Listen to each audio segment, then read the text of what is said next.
चथ्वी चक्र जागृत करने के फायदे।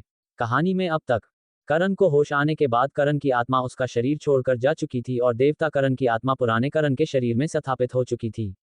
अब अपने शरीर को मजबूत करने के लिए चक्रों की जानकारी अपने पिछले जन्म की यादों में देखता है। अब कहानी आगे। करण के शरीर में जो देवता था उस आत्मा का नाम भी संयोग से उसका नाम भी करण ही था। दोनों नाम जरूर एक था लेकिन एक बिल्कुल बेकार जिसको उसके परिवार में उसके दादा और पिता और माँ के अलावा कोई पसंद नहीं करता था, सब उसको बोझ समझते थे। वही देवता करण जो अपने दम पर एक समय पूरे ब्रह्मांड पर राज किया करता था लेकिन अपनों से मिले धोखे के कारण अब इस करण के शरीर में प्रवेश कर गया। अब उसका एक ही मकसद था, वो था बदला अपना और जिसके शरीर में है उसका बदला लेना। करण सोचता है मैंने चक्रों को पिछले जन्म में भी बड़ी मुश्किल से जागृत किया था लेकिन इस बार शायद पिछला अनुभव काम आजे, मुझे कोशिश करनी चाहिए। अचानक ये मेरे सर भारी क्यों हो रहा है और ये दर्द तो मैंने पिछले जन्म में भी नहीं सहा था। तभी करण को एक आवाज सुनाई दी, welcome host in this world. Karan डर गया और चिल्लाने लगा, कौन है ये, किसकी आवाज है? होस्ट आप डरो नहीं, मैं एक सिस्टम हूँ जो आपकी मदद के लिए हूँ। लेकिन तुम हो कहाँ और मुझे दिखाई क्यों नहीं दे रही, मैं तुम्हें क्यों नहीं देख पा रहा हूँ, कौन हो, सामने आओ, मैं मजाक की स्थिति में नहीं हूँ।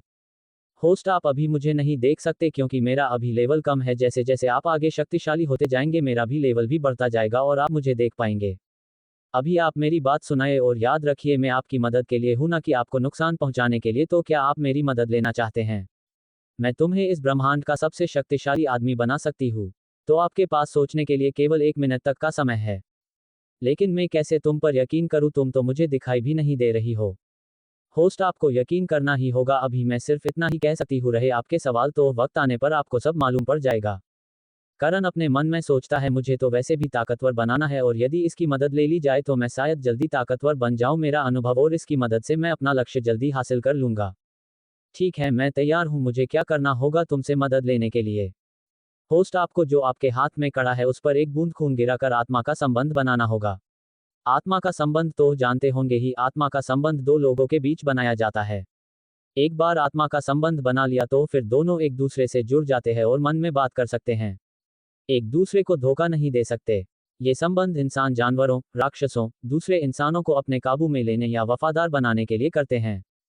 हाँ मुझे पता है, और कुछ नुकीला ढूंढने लगता है, एक पुराना सा चाकू मिलता है, उससे अपनी हथेली पर कट लगाता है और कड़े पर खून गिरता है। होस्ट आपसे सिस्टम को जुड़ने में कुछ वक्त लग सकता है, तब तक आपको चक्रों को कैसे जागृत करना है उसकी जानकारी आपको दी जा रही है। पर चक्रों को जागृत करना तो मैं जानता हूं, पर जागृत करने की विधि याद नहीं आ रही है। कोई बात नहीं होस्ट, मैं आपको सारी जानकारी शुरुआत से देती हूँ। जानकारी भेजी जा रही है। करण के सर में अचानक बहुत सी जानकारी आने लगी और करण उन्हें ढंग से व्यवस्थित करने लगा। करीब 2 घंटे बाद करण ने राहत की सांस ली। अब मुझे एक बार सिस्टम की जानकारी देख लेनी चाहिए। सप्त चक्र और कुंडलिनी को कैसे जागृत करे? आयुर्वेद और भारतीय पारंपरिक औषधि विज्ञान के अनुसार शरीर में 7 चक्र होते हैं, जिन्हें सप्त चक्र या ऊर्जा की कुंडली भी कहते हैं। सामान्यतः क्रमशः 3 चक्र भी किसी व्यक्ति में जागृत हो तो वह व्यक्ति स्वस्थ कहलाता है। कुंडलिनी को जब जागृत किया जाता है तब यही सप्त चक्र जागृत होते हैं। इन 7 चक्र का जागृत होने से मनुष्य को शक्ति और सिद्धि का ज्ञान होता है। ऐसा कहा जाता है कि वह व्यक्ति भूत और भविष्य का भी जानकारी हो जाता है। विज्ञान इस बात को नहीं मानता, पर हमारे पुराने किताबों और वेदों में इसका जिक्र किया गया है। हमारे शरीर में लगभग 72,000 नाड़ियां हैं, जिनमें शरीर का संचालन करने में प्रमुख 12 नाड़ियां दिमाग में है। आध्यात्मिक रूप से इडा, पिंगला और सुषुम्ना का जिक्र है। इंडा पिंगला के सक्रिय होने के बाद ही सुषुम्ना जागरूक होती है, जिसके बाद सप्त चक्र जागृत होते हैं।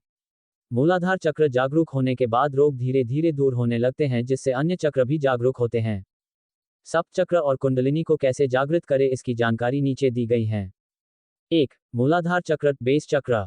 स्थान, ये रीढ़ की सबसे निचली सतह पर गुदा और लिंग के बीच होता है। इस 4 पंखुड़ियां वाले चक्र को आधार चक्र भी कहा जाता है। भूमिका, ये शरीर के दाएं और बाएं हिस्से में संतुलन बनाने, अंगों का शोधन करने का काम करता है। ये पुरुषों में टेस्टिस और महिलाओं में ओवरी की कार्य प्रणाली को सुचारू रखता है। ये वीरता और आनंद का भाव दिलाता है। 99% लोगों की चेतना इसी चक्र में अटकी रहती है। मंत्र, लम। मूलाधार चक्र को कैसे जागृत करें? शरीर की गंदगी दूर करने वाले योगासन से यह जागृत होता है, जैसे मॉर्निंग वॉक करना, जॉगिंग करना, स्वस्तिकासन, पश्चिमोत्तानासन जैसे आसन और कपालभाति प्राणायाम से मानसिक शारीरिक शांति और स्थिरता बनती है। भोग, निद्रा और संभोग पर काबू रखने से इसे जागृत किया जा सकता है। 2. स्वाधिष्ठान चक्र, सेक्रल चक्र। स्थान रीढ़ में पेशाब की थैली यूरिनरी ब्लैडर के ठीक पीछे स्थित होता है। इस चक्र में 6 पंखुड़ियां होती हैं।